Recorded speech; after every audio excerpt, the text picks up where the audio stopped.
Everything.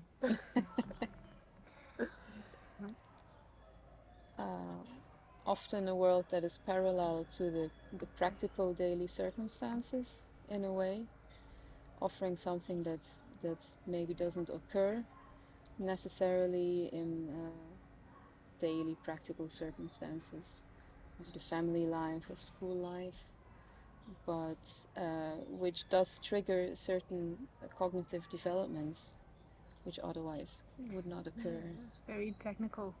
I think Considering creativity, being able to play I think so. and play with these adult circumstances of a practical world. Being able to be free. Free, well, I wanted to say that. I think that's very much also important in what art can bring. I think, But not only children, right? not think only you- children, but if we For talk sure. about children, I think also that art can help to get things reflected for them, to see To themselves Absolutely. in a work of art, and then getting to know themselves a little bit better, just parts of it, but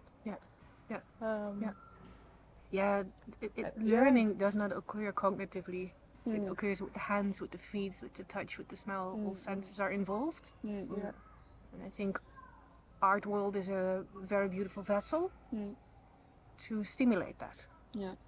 And But to at the have sa- this experience. Yeah. Because at the same time, what I meant by daily life is that children often learn to not use their hands, not use their body, not play around.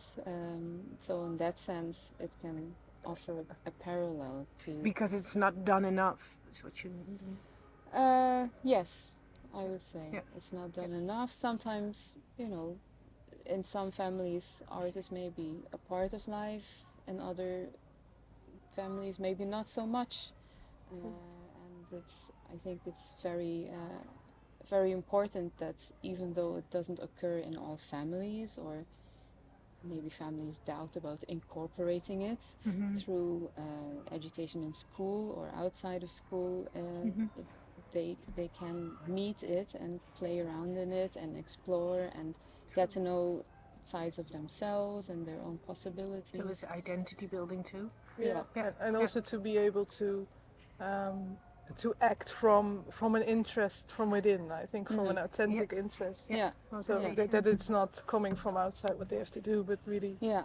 being motivated from their own interests and And see enthusiasm. Yes, and be enthusiastic also that there's a rich world in the art world. It's very rich to also see the impossible. To dare to step out of the things framed boxes. Yeah. I think that's a very good quality that we actually as human beings have. Everybody has it. But if we don't practice it, we don't see it. It's also imagination. Yeah, for sure. Yeah. Being able to imagine new things. Yeah. To explore also. And the playfulness of this. Yeah. Of from curiosity, finding new things and exploring surroundings, Absolutely. Yeah. And I guess when you see the human developments of a young child up till the age of 4 or 5 before they start into the schooling system, they don't have the ABC and the 1, 2, 3. They explore by doing. Yeah, and they do it from their imagination. Yeah, it's in the child itself. I mean, and it's universal. Yeah. It means from all over the world, children develop their body language and the way they draw also. Yeah. Giving signs and meaning to the things that they see around us. It makes us human. And wanting to express themselves with their bodies, moving, using their senses. It's all part of what they naturally do, I think. Yeah. And I think the art world can give that.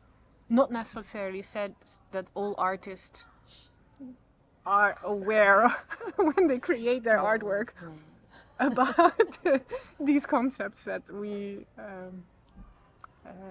tell about, or how we let children talk about or explore their artworks. That's also something. So pedagogically, I think it's a different framework of how you use art than how artists sometimes use it. You know what I mean? Yeah, of course. Yeah. You need to find a way to connect to it. I mean, Yeah. yeah. The artist is not always per se Is occupied with how Yeah. children. Yeah. I mean, it's something else. Yeah, of Yeah. course, of Something course. else. No, but then when you talk about what can art offer to children, Yeah. Yeah. what possibilities does art have to? Yeah. Yeah. I think it's this rich Mm. palette of what we are talking Talking about. about, huh? Yeah, Yeah. yeah. Yeah. True. Yeah. So, as educators, we need to find the skills to transfer artworks into this vessel of experimentation, imagination, stimulate creativity with children. We should learn to use the art world more. Mm. At least that's what I do. That's what we do at Magas.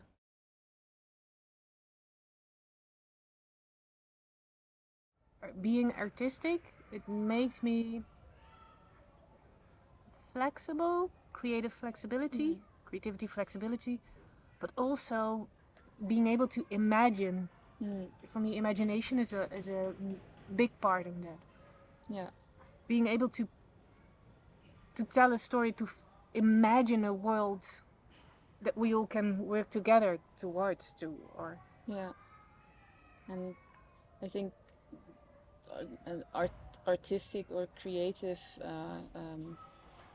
activities, also thinking activities, are not productive. So often children are taught to be productive. Here are your calculations that you need to do, here are the things you need to read, and there's a goal, and you can say right or wrong in the end, but when you're thinking of creativity and acting in creativity, it's not necessarily productive in the sense of there has to be a certain outcome.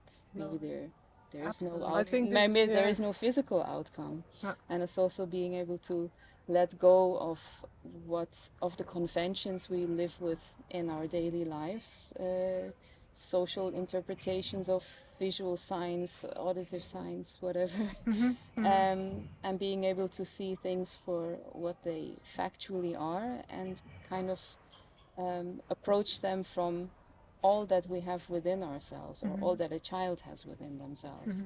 So if they see a certain object and society says this object is meant for this and that, if the child can let go of that and can say, oh, but it's also this and it's that. It's what and, Ilse said with yeah. using your imagination, right? Yeah. But it's true. We in this society we're so much result driven. I think this is, for me, this is maybe the most important of artistic attitude, that you're able to let go, that you start a process without knowing where it's going to, that you can flow with what you come across and what you meet, and and that you let your not only your cognitive part but also your body respond to the things you meet, and then what comes out of that, and how it develops. That it feels sometimes almost as if it is how to say,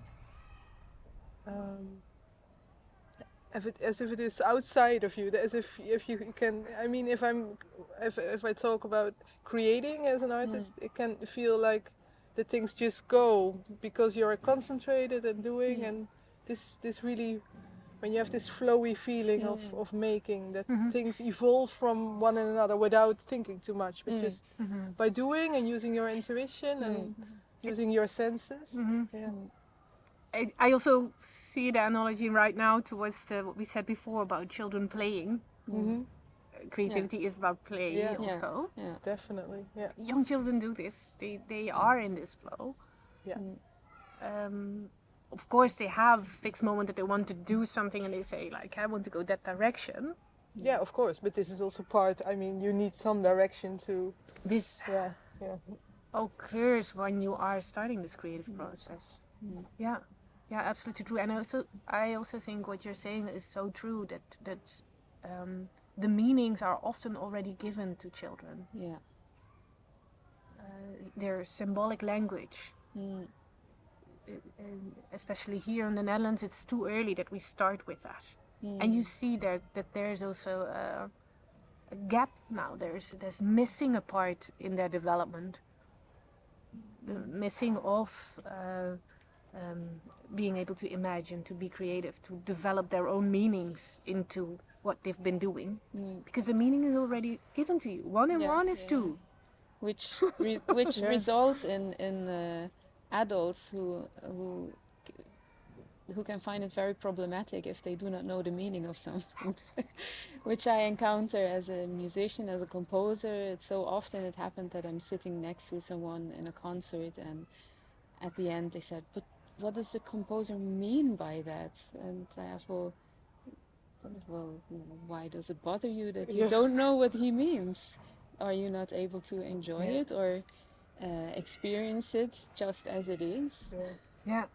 Yeah, the You're not so knowing. right about Not that. knowing is part of it Yeah. as well. It's so important not to Are know my- everything. Are my thoughts about it right? Do I have the right thoughts? the right The thinking? right, yeah.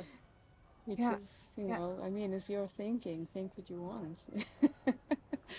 Doing is a different thing, of course. If you look at a societal level, you cannot just do everything you think, but Oh, absolutely true. There are some rules where we have to follow, otherwise it will be a chaos. But but if because we do not understand chaos, we also don't want to follow rules. I don't. It goes hand in hand. There's balance, and right now the balance is shifting too much towards.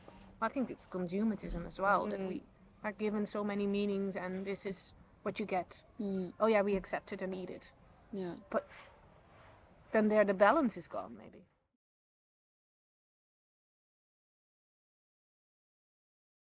I think that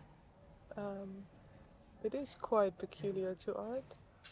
Although I go with my children often to the woods, and there was something in this with the experiencing all the the materiality of things, the earth, the leaves, the wood, and the playfulness that it asks for, going on discovery and things. Those aspects, I think, they come back there as well, at least.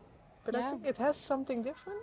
I don't know. I think maybe I would say that children's play of is course. where it is, and Yeah. I don't know. Maybe art is next level playing with an adult mind. Yeah, in play, it's absolutely there. Yeah. Doubting about that. I understand. I think in when I look back in the education that I had, and I think you had similar education in the art academy and art teaching, you on a daily basis you are asked to think outside the box, to play with whatever there is, to come up with own concepts and ideas. So you're very much trained into this artistic attitude. But now as a employee and a worker with diverse colleagues, I sometimes see math teachers who are very creative and they have this artistic attitude. Absolutely. So it is also something that the person. It's also you can train it. Sure, some people have more talent to it, as some have more talent in other things. in other things. I mean, but as a human being, we can develop this artistic attitude. So that's why I was thinking. I do think, but why did you choose for this art education that you choose for? Maybe because you were already experimental, enjoying this playing, way of and approaching, Yeah. so you choose whatever your talent fits. Yeah. But it's But I do think it everybody can grow more into this artistic attitude. Yeah. I think there are also a lot of children and young people that don't know that they have this talent also, or a knack for this way of thinking. Absolutely. If you don't train it, if you don't take it. But don't children have seriously. this from themselves already? Is this not a really a natural way of approaching the world? This artistic way of. You have I children? think I'm just wondering if young. I have children. I think yes, absolutely. But Yeah. when they go to school, yeah, they unlearn this way they of unlearn their Mm. creative yeah. skills and abilities, and at a certain level, they also want to represent the adult world. Mm. So They if they their walk away exa- from it. They can if their possibly walk away example from is it. you need to be 1 and 1 is 2, you need to draw a perfect drawing without doodling, or then Mm. if this is their example.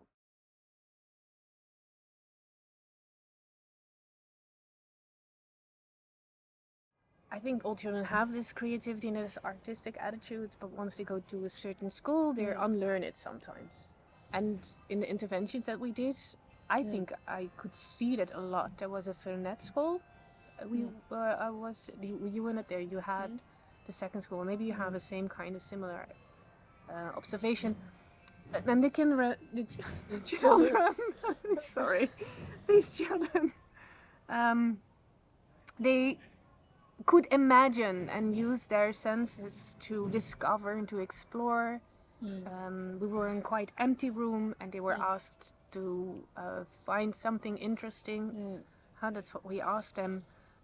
First they listened to an art story, they explored that one, and then they went into the space, which was quite empty, and find something interesting and draw this and make a movement with it or a sound. And I could genuinely see that the children of Fernet School were used to work with their senses. So they didn't find it strange. They were enthusiastic. They were inspired and motivated. And then I went to another school, which was not a Fernet School, a more regular education. And children, they were still inspired and motivated and very enthusiastic, but that went maybe also over the top because it was too abstract, or it could be they had to really grow into the idea, and they were having trouble to find something interesting small, so they came up with large concrete examples that were there in the environment instead of a more abstract thing that they could find. Not all children, eh? So that was for me very interesting observation to see. If we're talking about children who are educated in a more artistic attitude and children who are not used to these environments where they are asked to bring their creativity to life, find inspiration. The first day that I did the interventions, they took place at a academy, so where children go after school for music lessons, theater lessons, writing lessons. I had mixed groups, sometimes very mixed age, from maybe age 8 to 14. Sometimes they were more in the same age range, and I noticed that it was so diverse. And I remember one group where there was a boy of about 11 maybe, who was posing very interesting questions, and there were others of maybe 14 who seemed to have trouble already with, maybe it felt like they were more stuck maybe in the teenage societal levels of, am I doing this right? Maybe they're thinking about, unconsciously, about positioning themselves and in their peer groups, and the questions don't come just very spontaneously, but there's always like this, am I going to say something? Am I going to do this? What will this fit or not with who I do? And the younger children, they were much more Being able to free. play. Free, being able to play. And then the second day that I took part in interventions, we were at a school with some classes that were supposedly a bit difficult. I don't know, maybe in the sense of that they make more sound or a bit more active. But they had very interesting questions, and I think also children were the teachers were like, yeah, let's see how it goes, if they, if they catch on to it or not. I think they had very interesting questions for me, such as, but what does the artist mean by this, or even, is this art? And there was a talk between the children themselves, saying, like, one boy said, well, maybe it's not necessarily that well made, or it's so special in how it's made, but it's a good idea. That's, I Wow, think, that's is a great solution it's a already. very valuable way Yeah. of realizing that there are different Ways of ways of Yeah. value, different types of value, from the artisanal, let's say, the physical, to the conceptual. Yeah.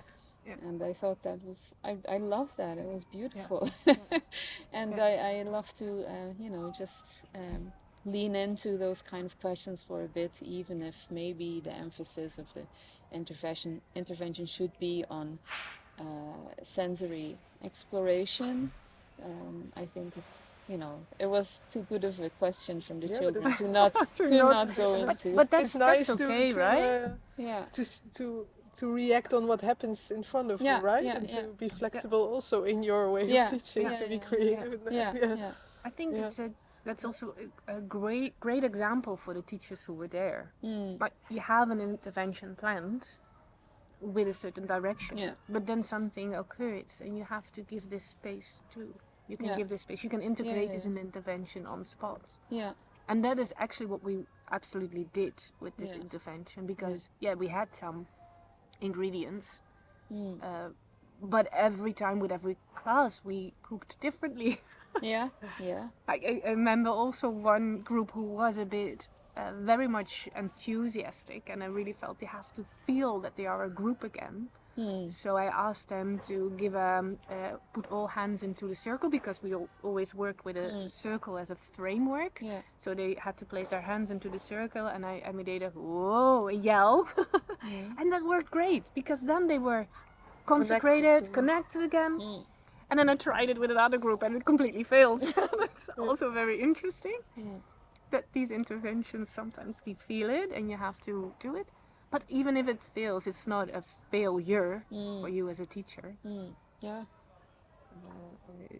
And some things also, they need more than one time for every child to catch on to it. At the academy, I had one group they were relatively young, I think maybe around 6-7 years old, and with them I also took the intervention into kind of sound or musical thing, like translating the artwork into a sound, and everybody got to make a sound, and I said, it's okay if you can't think of anything or you don't want to, we just skip you, and the next one makes a sound. And the first round there were a few children that skipped. They were like, oh, I don't know.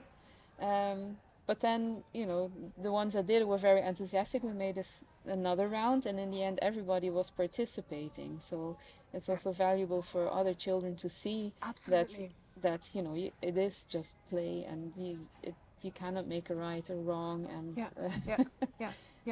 But it's not just, it's very valuable play. Because they learned at that time that they could have a voice, that they have an imagination, that the togetherness. I saw you make lovely choreographies of these sounds, but also of the movements. That was very, very lovely to see when it was at your interventions. So I think that's very valuable. I think this giving time for everybody, what you describe, is also a part of shaping this a safe environment for them, like letting them be the way that they can, that they don't feel forced, that they can express when they want to express. And I think it's an important part of. And of creativity being a teacher, often does entail, going into yourself and kind of maybe subconsciously, rummaging around and all that you have within yourself, and can be very logical that you don't come up with something on the spot. That takes time. It's like make a drawing and you have the blanco page in front of you. It's that feeling. Yeah, it's inner reflection before creativity is is okay, and it needs to be respected also. And some children need a bit more time. Some children maybe need to talk about it first. Others just, they just go, it's instant, the creativity comes through doing. And, wherever a child is on that spectrum from being more reflective before action and completely diving into it, it's okay.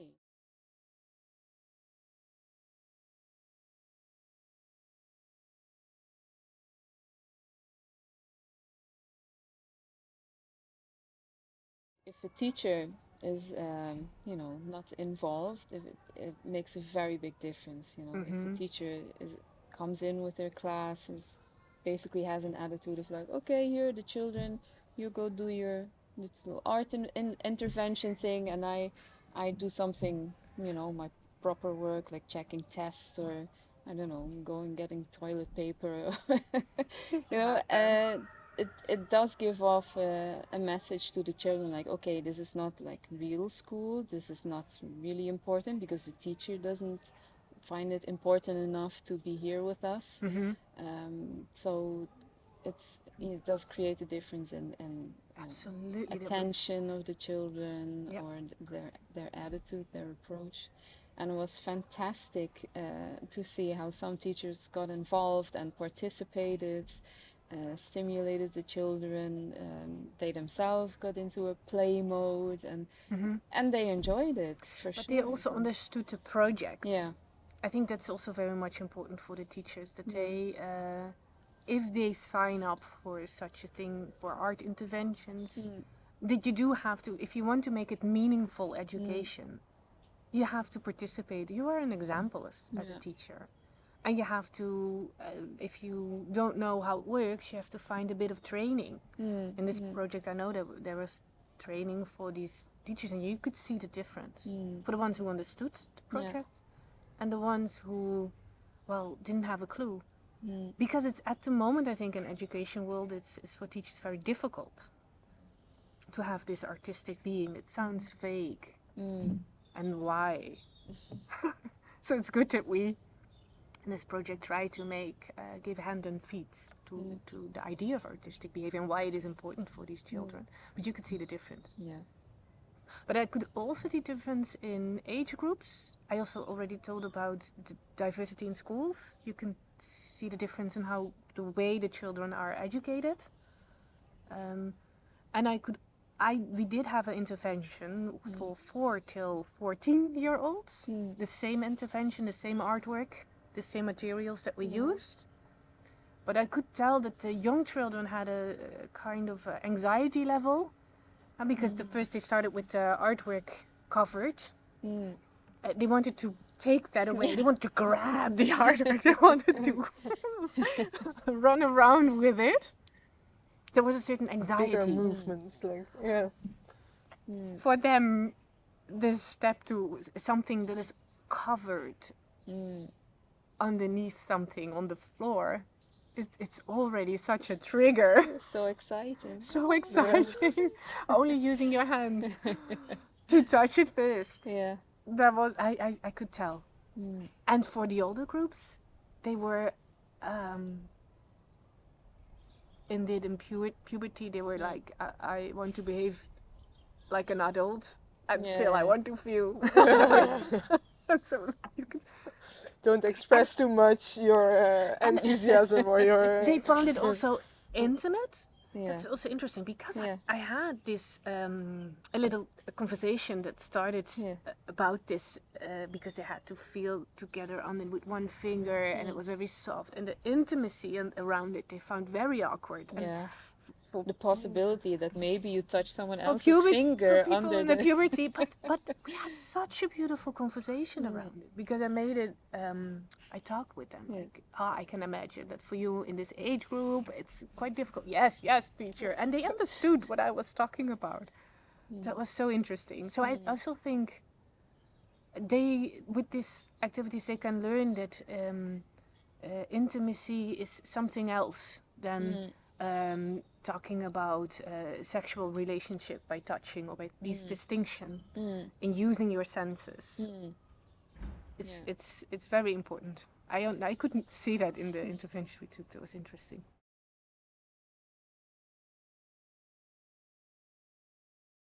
I know a problem that teachers often tell us, it's the time. They don't have time. The methods don't allow a creativity, artistic attitude.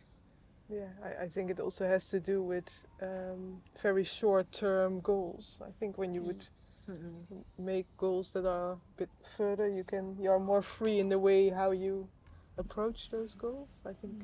I think it's also a matter of trust with the teachers to give a certain freedom to the development, and also have trust in the development of children, and sometimes the one needs a bit more time than the other, or comes later, or has a different way to go.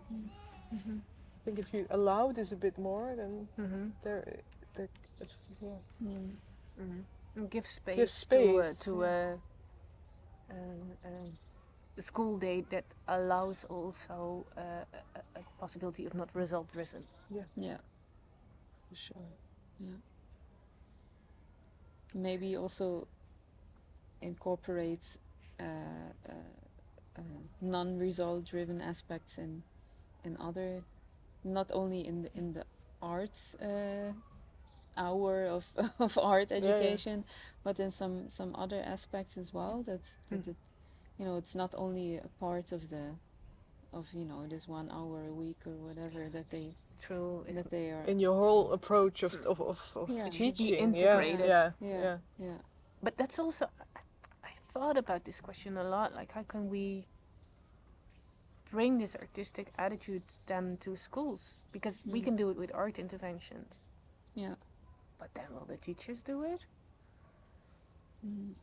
And it also has to be, for me, it also, what I constantly come back to is that it has to deal with valuing, seeing opportunities from this space of creativity and artistic attitude. Valuing this as a for children development, but also as a very important element of learning. I think so. I think it also has to partly to do with seeing every child as their own, kind of seeing the qualities of each child, in the sense that this has to do with this a non-productive that and in their own way, and appreciating their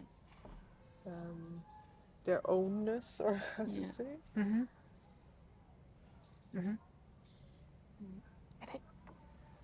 I know from education terms, we want self-regulation learning. We want an identity built by children. We want 21st century skills. Blah, blah, blah. And then we make modules.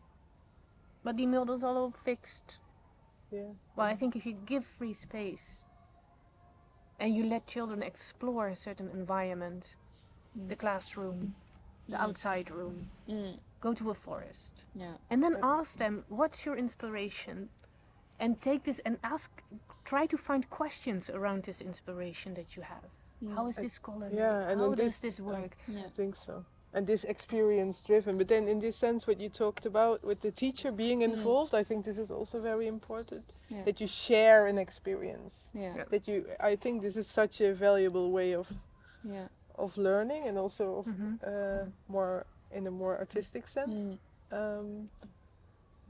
That you experience this together, that you can share that experience. The perspective that you get from sharing, you have your view on the world and I have my view. And you see there is different ways of looking to it, but if the teacher is enthusiastic and open to the other perspectives as well, and also involved in what they are doing, and involved in let's do this, and and everybody has their own place in it, I think that works motivating for everybody. I think it's so motivating. If you have time in the curriculum to let children be inspired by the place that they are, and ask indeed for their inspiredness, or things that they find interesting and share this, then you have already a vessel of ideas to explore in the upcoming weeks of learning. Yeah, maybe also leave this traditional setting, like we already experimented a lot with it, like a fixed setting of being in the classroom. I talked with a boy 40 years old last week at a workshop, who was really enthusiastic about our workshop in the sense that it connected his daily life outside school actually with the things he learned. He could connect it there, and he said that for him, things that he could connect to his life outside school were much more valuable and much more also easier to remember and to incorporate and to I think we could also leave. Maybe it could be a way to leave the classroom, or to put aside the tables and work in a different setting and use movement and sensory richness. The sensory richness. Yes, that's beautifully said. We need the sensory richness to develop. To get inspired. I'm coming up with the word inspiring again, but if you're all the time sitting in the same classroom at the same table with the teacher in front of you, oh my goodness, what are we doing in education?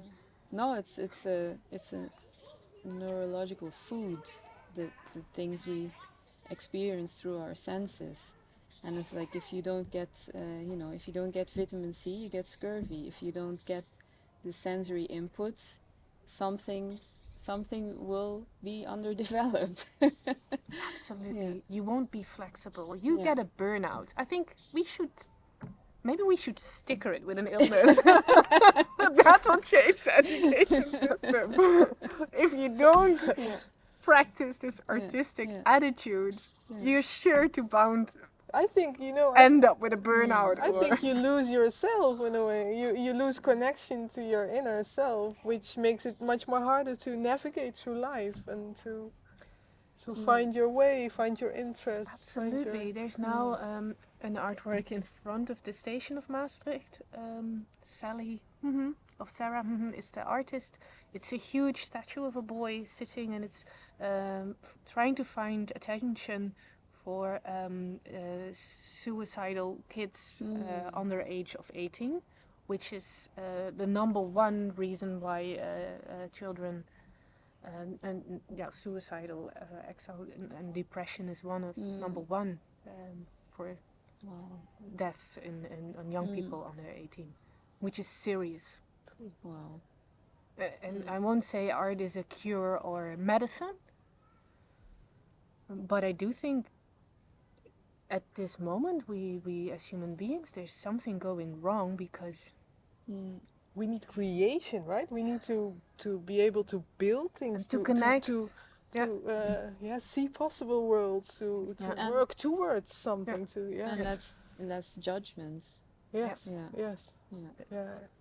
Have the safety to be free to express.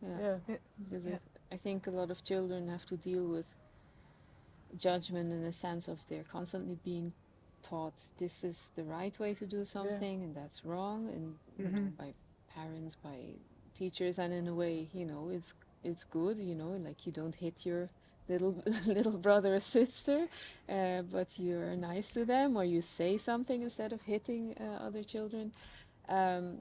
But there's of course also judgment. Children can be mean to each other in real life, but also online. And I think a lot of children have to deal with this parallel reality of the online world, and that is like a whole stream of input in the form of judgment also after the hours of school, absolutely, you have to fit in with complete disconnection of the body in a way, because you're something sitting... you can get lost in, I think. Huh? We're all lost in this virtual space. And I think connecting to the body through sensory experiences is very it's very meaningful to stay grounded Yes, to in stay grounded, this that's- world of like virtual judgments and and learning to Educational navigate the real judgments. world and Yeah. Yeah, we need Yeah. this ground, really. I Mm. think so. Yeah. Yeah. Well, in connection. Yeah, in connection. Yeah. It's not only by True. exploring experience the sensory world, the multi-sensory world around us, but it's also by being able to share this with each other. Yeah, And yeah. that is also very important. Yeah, and feel the togetherness of Yeah. this. Yeah. Yeah. And maybe awareness of within yourselves of the relation between sensory experiencing of the world and your own well-being as a person. 'Cause, I can, you know, there are so many adults who you can tell like they are so unaware of their physical being actually, you know, like they maybe they're very intellectual or they, you know, on a mental level they go very far in whatever direction it is. Maybe it's a businessman or scientist, complicated formulas and whatever. But they really come across as if up here they don't know that their feet exist. Or, you know, here they don't know that their backside exists. That's why I'm And- also saying if we don't take care, we become head footers.